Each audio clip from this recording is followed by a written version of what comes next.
ವಿಶೇಷವಾಗಿ ಬಡತನ ರೇಖೆಗಿಂತ ಕೆಳಗಿದ್ದವ್ರನ್ನ ಈಗ ನಾವು ಕಾರ್ನಾಗ ಅಡ್ಡಾಡ್ತೀವಿ ಅಂತಂದ್ರೆ ನಮ್ಮನ್ನು ಬದಲು ಮಾಡಿದ್ದ ಶಿಕ್ಷಣ ನಮಗೆ ಫಸ್ಟ್ ನೀವೆಲ್ಲ ತಲೆಗೆಡ್ಬೋದು. ನಾವೆಲ್ಲ ಸಣ್ಣ ತಳಮಟ್ಟದಾಗಿಂದ ಬಂದವರು. ಈಗ ನಾನು ಕಾರ್ನಾಗ ಅಡ್ಡಾಡ್ತೀನಿ, 5 ಗಾಡಿ ನನ್ನ ಮುಂದೆ ಅದಾವ ಅಂತಂದ್ರೆ ನಾವು ದುಡ್ದಿನ ಬಂದಿದ್ದೆ. ಅದು ಮೊದಲು ನನಗೆ ಶಿಕ್ಷಣ ದಾರಿ ತೋರಿಸ್ತು. ದಯಮಾಡಿ ನೀವೆಲ್ಲರೂ ಫಸ್ಟು ಶಿಕ್ಷಣದ ಗೌರವ ಕೊಡಬೇಕು. ಮೊದಲನೇ ಆದೈತಿ ಫಸ್ಟ್ ಕೊಡೋದು ತಂದೆ ತಾಯಿ, ನೆಕ್ಸ್ಟ್ ಶಿಕ್ಷಣ, ಆಮೇಲೆ ಗುರು. ಇದು ನಿಮ್ಗೆಲ್ಲರಿಗೂ ಬೇಕಾಗುತ್ತೆ. ವಿಶೇಷವಾಗಿ ನಮ್ಮ ಮೇಡಮ್ ಅವರು ಭಾಳ ಚಂದ ಹೇಳಿದರು. ಅವರಷ್ಟು ಚಂದ ನನಗೆ ಹೇಳಕ್ಕೆ ಬರೋದಿಲ್ಲ. ಆದರೂ ಈ ಸಂದರ್ಭದೊಳಗೆ ಹೇಳಕ್ಕೆ ಇಷ್ಟಪಡ್ತೀನಿ. ಮಕ್ಕಳೇ,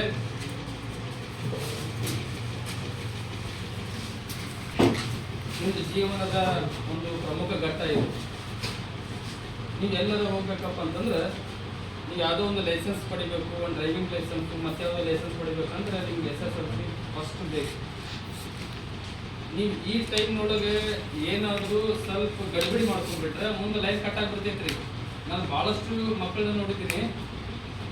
ನೀವು SSLC ಬಂದ ಕೂಡಲೇ ಸ್ವಲ್ಪ ಫೇಲ್ ಆದ್ಮೇಲೆ ಕೈ ಬಿಟ್ಬಿಡ್ತಾರೆ. 90% ಜನ ಕೈ ಬಿಟ್ಟು ಬೌಂಡರಿ ಕೈಯಾಗ ಬಾರ್ಬುಣಿ ಕೈಗೆ ಓದಿದ್ದು ನನ್ನ ಎದುರಿಗೆ ಸಾಕಷ್ಟು ಅದ. ಮಕ್ಕಳು ನೀವೆಲ್ಲರೂ ಹಿಂಗೆ ಆಗಬಾರ್ದು ಅನ್ನೋದಕ್ಕೆ ನಮ್ಮ ಕೃಷ್ಣಗೌಡ ಪಾಟೀಲ್ ಅವರು ಅಂತಂದ್ರೆ ನಿಮ್ಗೆ ಗೊತ್ತಿರ್ಬೇಕು ಎಲ್ಲರಿಗೂ. KH ಪಾಟೀಲ್ ಅಂತಂದ್ರೆ HK ಪಾಟೀಲ್ ಸಾಹೇಬ್ರ ಅವರ ಮಗ, ಒಬ್ಬರೇ ಒಬ್ಬರು ಮಗ ಅವರು, ಕೃಷ್ಣಗೌಡ ಪಾಟೀಲ್ ಅಂತೇಳಿ. ಅವರು ನಿಮ್ಮ ಮಕ್ಕಳಿಗೆಲ್ಲರಿಗೂ ಏನು ಮಾಡಿರಪ್ಪ ಅಂತಂದ್ರೆ ನಿಮ್ಗೆ ಇಡೀ ಗದಗ ಜಿಲ್ಲೆ ಒಳಗೆ ಅಡ್ಡಾಡೋರು. ನಿಮ್ಮ ನಡೆ ಎಲ್ಲಿರ್ಬೇಕಪ್ಪ ಅಂತಂದ್ರೆ ಒಂದು ಯಶಸ್ಸಿನ ಕಡೆ ಇರಬೇಕು. ಎಲ್ಲ ಮಕ್ಕಳು ಕೂಡ ಪ್ರಜ್ಞಾವಂತರಾಗಬೇಕು. SSLC ಪಾಸ್ ಆಗಿಂದ ಮುಂದೇನು ಅಂದಾಗ ನಮ್ಮದೇ ಆದ ಒಂದು ಕಾಲೇಜ್ ಐತಿ, GNTTF ಅಂತೇಳಿ. ದಯಮಾಡಿ ನೀವೆಲ್ಲ ಬಂದ್ ಮಾಡಬೇಕು. ಇದೆಲ್ಲ ನೀವು 70-80% ಮಾರ್ಕ್ದಲ್ಲಿ ನಿಮ್ಗೆ ಏನೈತಲ್ಲ, KH ಪಾಟೀಲ್ ಕೃಷ್ಣಗೌಡ ಸರ್ ಅವರು ನಿಮ್ಗೆ ಈ ಪತ್ರದ ಮೂಲಕ ಏನು ಸುಲಭ ಕೊಟ್ಟಿಲ್ಲ. 10th ಪಾಸ್ ಆದ್ಮೇಲೆ ನಮ್ಗೆ ಓದಕ್ಕೆ ಶಕ್ತಿ ಇದೆ ಅಂತಂದ್ರೆ ನಿಮ್ಗೆ ಕರ್ಕೊಂಡು ಹೋಗಿ GNTTF ಒಳಗೆ ಕಳಿಸೋ ವ್ಯವಸ್ಥೆಯನ್ನ ನಮ್ಮ ವಾರ್ಡ್ ಮೆಂಬರ್ ಲಕ್ಷ್ಮಣ್ ಭಜಂತ್ರಿ ಅವರು ಮತ್ತು ಕೆಂಚಪ್ಪ ಮ್ಯಾಗೇರಿ ಅವರು ಮತ್ತು ಇನ್ನು ಸಾಕಷ್ಟು ಅದ ಬಾಲರಾಜ್ ಅರ್ಬೋರ್ನೆಲ್ಲ ಒಂದು ತಂಡ ಐತಿ ಬಿಡಿಗೇರಿದಿಂದ. ನಾವೆಲ್ಲ ನಿಮ್ಮನ್ನು ಕರ್ಕೊಂಡು ಹೋಗಿ GNTTF ಒಳಗೆ ದಾಖಲೆ ಮಾಡೋರ್ಗು ನಿಮ್ಮ ಜೊತೆ ಇರ್ತೀವಿ. ನೀವೆಲ್ಲ ನಮ್ಮ ಕೃಷ್ಣಗೌಡ ಜೊತೆ ಇರಬೇಕು. ಅವಾಗ ಏನಾಗುತ್ತೆ, ನಮಗೂ ಶಕ್ತಿ ಬರ್ತೈತಿ, ನಿಮಗೂ ಶಕ್ತಿ ಬರ್ತೈತಿ. ಈ ಸಂದರ್ಭದೊಳಗೆ ಈ ದಿನದೊಳಗೆ ಹುಡುಗಾಟ ಮಾಡಬೇಡ್ರಿ. ಶಿಕ್ಷಣ ಅಂದ್ರೆ ಶಿಕ್ಷಣಕ್ಕೆ ನೀವು ಎಷ್ಟು ಬೆಲೆ ಕೊಡ್ತೈತಿ, ನಿಮ್ಗೆ ಅದನ್ನ ಮ್ಯಾಗ ಎತ್ತರಕ್ಕೆ ಹೋಯ್ತೈತಿ. ಅವಾಗ ಹಿರಿಯರು ಅಂತಿರ್ತಾರೆ ನೋಡಿ, ಈಗ ಕಷ್ಟಪಟ್ಟು ದುಡ್ದು ಬುತ್ತಿ ಕಟ್ಟಿಟ್ರೆ ನಾಳೆ ವಯಸ್ಸಾಗಿದ್ದು ಬಿಚ್ಕೊಂತಿದ್ದವನ ಅಂತೇಳಿ.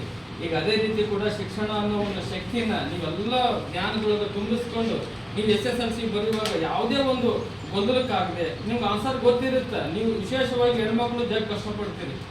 ನೀವು ಏನು ಮಾಡ್ತೀರಲ್ಲ, ಜ್ಞಾನ ನಿಮ್ಗೆ ಕರೆಕ್ಟ್ ಅದರೊಳಗೆ ಓದಪ್ಪ ಅಂತಂದ್ರೆ ನೀವು ಕುಂತಾಗ ಯಾವುದೂ ಗಡಿಬಿಡಿ ಮಾಡ್ಕೊಳ್ಳಾರ್ದಾಗ ನೀವೇನಾದರೂ ಶಾಂತತೆಯಿಂದ ಕ್ವಶನ್ ಪೇಪರ್ ಓದಿದಾಗ ನಿಮ್ಗೆ ಆನ್ಸರ್ ಸಿಗುತ್ತೆ. ಅವಾಗ ನಿಧಾನವಾಗಿ ನಿಮ್ಗೆ ಬರ್ತಕ್ಕಂಥ ಏನೇನಾದ್ರು ಎಲ್ಲ ಚೆಂದಾಗಿ ಬಿಡಿಸಿ ಸಮಾಧಾನದಿಂದ ಇರ್ರಿ. ನೀವು ಎಷ್ಟೇ ಮಾರ್ಕ್ಸ್ ತಗೊಳ್ಳಿ, ಸಮಾಧಾನ ಇರಲಿ. ಸಮಾಧಾನ ಇದ್ದಾಗ ದಾರಿ ಸಿಗುತ್ತೆ, ಗಡಿಬಿಡಿ ಇದ್ದಾಗ ಯಾವ ದಾರಿ ಸಿಗೋದಿಲ್ಲ.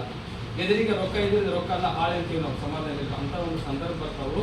ದಯಮಾಡಿ ಮಕ್ಕಳೇ, ನೀವೆಲ್ಲರೂ ಏನೈತಲ್ಲ ಗುರುಗಳು ಏನು ಹೇಳಿದ್ರಲ್ಲ ಮೇಡಮ್ ಅವರು, ಆ ಪ್ರಕಾರ ನೀವು ಶಾಂತತೆಯಿಂದ ನೀವು ಶಿಕ್ಷಣ ಪಡೆದಿರಿ. ಇಷ್ಟೇನು 9 ವರ್ಷ ಕಷ್ಟಪಡಿದಿರಿ. ಬರೀ ಈಗ 9 ತಿಂಗಳು ಕಷ್ಟಪಟ್ಟಿಲ್ಲ, ನೀವು 9 ವರ್ಷ 10 ವರ್ಷ ಕಷ್ಟಪಟ್ಟಿದ್ದು. ಈಗ ನಿನ್ನೆ ಮನೆದಿದ್ದ 1 ವರ್ಷದಲ್ಲ ಹೇಳೋದು. ನೀವು ಜೀರೋಲಿಂದ ಬಂದಿರಿ ಇಲ್ಲಿವರೆಗೆ. ಇಲ್ಲಿ ಮಟ್ಟ 9 ವರ್ಷದ ಫಲನ ನೀವು ಏನು ಅದನ್ನ ಕೆಡಿಸ್ಕೊಳಕ್ ಹೋಗ್ಬೇಡ್ರಿ. ಅದರ ಫಲನ ತಗೋರಿ. ಸಮಾಜಕ್ಕೆ ಒಳ್ಳೆ ಜನ ಹಾಕ್ತೀರಿ. ನೀವು ಒಳ್ಳೆಯವ್ರ ಹತ್ರ ಸಂಪರ್ಕ ಬೆಳೆದ್ರೆ, ಕೃಷ್ಣಗೌಡ ಪಾಟೀಲ್ ಅವರು ಅಂತ ಒಬ್ಬ ನಾಯಕರ ಜೊತೆ ನೀವೇನಾದ್ರು ಸಂಪರ್ಕ ಬೆಳೆಸಿದ್ರೆ ಒಳ್ಳೆ ಲೋಕದಾಗ ಹೋಗ್ತೀರಿ. ಕೆಟ್ಟ ಜನರ ಕಡೆ ಹೋಗ್ಬಿಟ್ಟು ಅಂತಂದ್ರೆ ನಾವು ಕೆಟ್ಟ ದಾರಿಗೆ ಹೋಗಿ ನಮ್ಮ ಜೀವನ ಮುಗಿಸ್ಕೊಂಡ್ಬಿಡ್ತೀವಿ. ದಯಮಾಡಿ ಮಕ್ಕಳೇ, ನೀವೆಲ್ಲರೂ SSLC ಚೆಂದಾಗಿ ಬರೀರಿ. ಮುಂದಿನ ಸರಿ ನಾವು ಬರ್ತೀವಿ ಸರ್, ನಾವು ಹೇಳಿದ್ರಿ ನೀವು 80% ಮಟ್ಟ ಮಾಡಿದ್ನಂತಂದ್ರೆ GNTTF ಒಳಗೆ ಕರ್ಕೊಂಡು ಹೋಗಿ ಸಣ್ಣದೊಂದು ಫೀ ಕಟ್ಟಿಸಿ ನಿಮ್ಗೆ ಒಳಗೆ ಸೇರಿಸುವಂಥ ವ್ಯವಸ್ಥೆವನ್ನ ನಾವೆಲ್ಲರೂ ಮಾಡ್ತೀವಿ ಅನ್ನೋ ಮಾತು ಈ ಸಂದರ್ಭದಲ್ಲಿ ಹೇಳ್ತೀನಿ. ನನಗೊಂದು 2 ಮಾತಾಡೋಕ್ಕೆ ಅವಕಾಶ ಕೊಟ್ಟಿದ್ದಕ್ಕೆ ನಿಮ್ಗೆ ಧನ್ಯವಾದಗಳು.